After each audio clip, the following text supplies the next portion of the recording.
is the New Jersey State Teacher of the Year Award for 2020 and 2021. Yeah.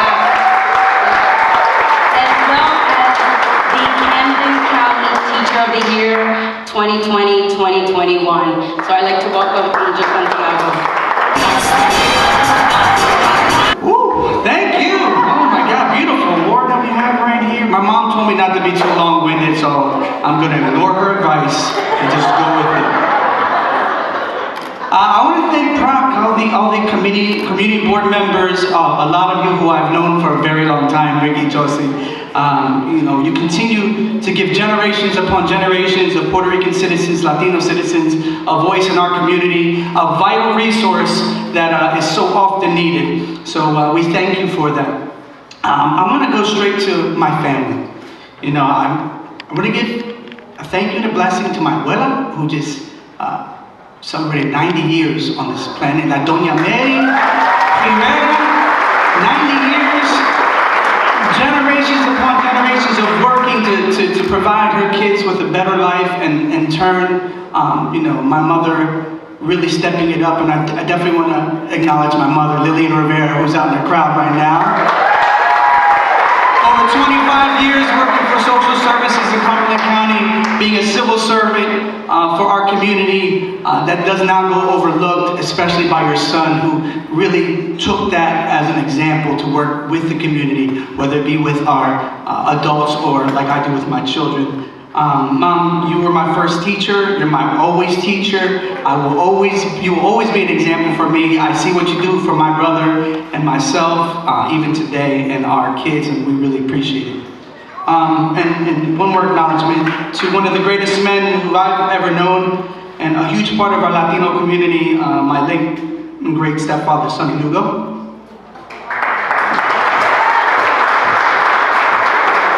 If you've ever had the pleasure of meeting him, you know that he was an eccentric, a huge personality, and I have to give him props because everything I know about being a compassionate man, a compassionate father, and he would have made a fabulous educator.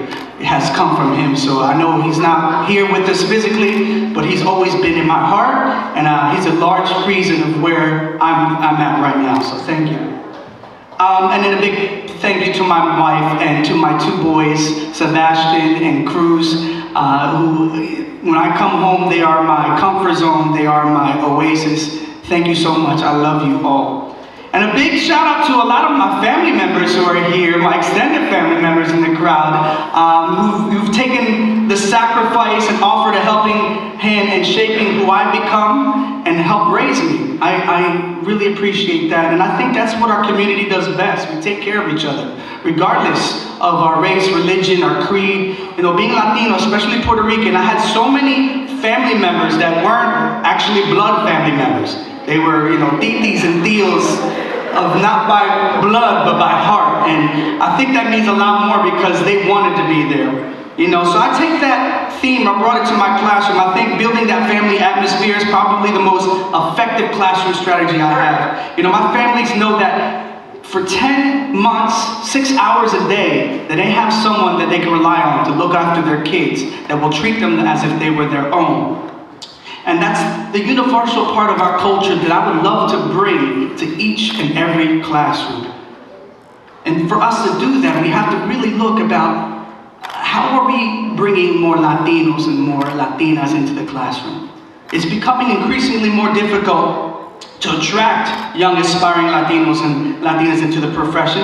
Traditionally we've taken jobs in front office or the custodial services, or we've had fabulous bilingual Spanish teachers like Senora Gonzalez right here, Deborah Lynn, right? But we are much more qualified. We should have Latino science teachers, Latino social studies teachers, English teachers, social studies teachers, and administration. Our young diverse population, our students need to see us represented in all aspects of education.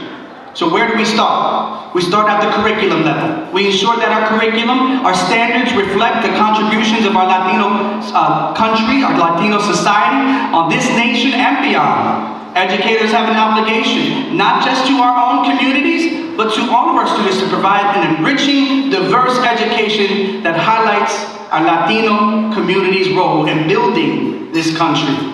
We also have to ensure that college is affordable and a viable option for our younger generation. I personally believe that community college is the key to this endeavor. We also have to support our educators, as we know this job is not easy. You've seen it during the pandemic. We need support.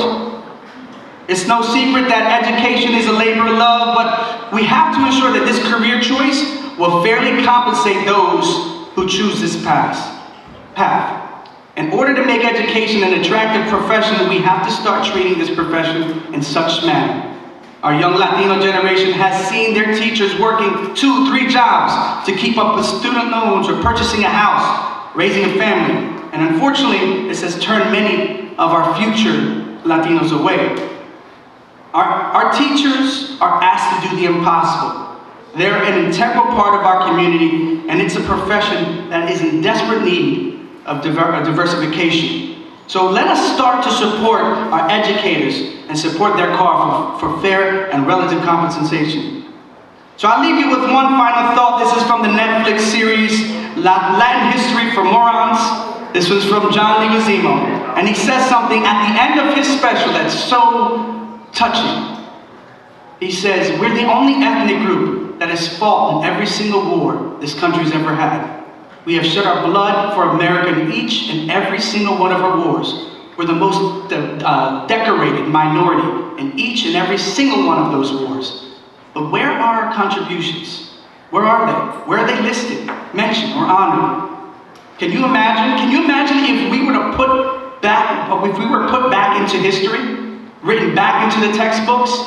Can you imagine how America would see us? But more importantly, can you imagine how we would see ourselves? Our kids deserve to see our contributions in our country, and it starts with their education. Thank you.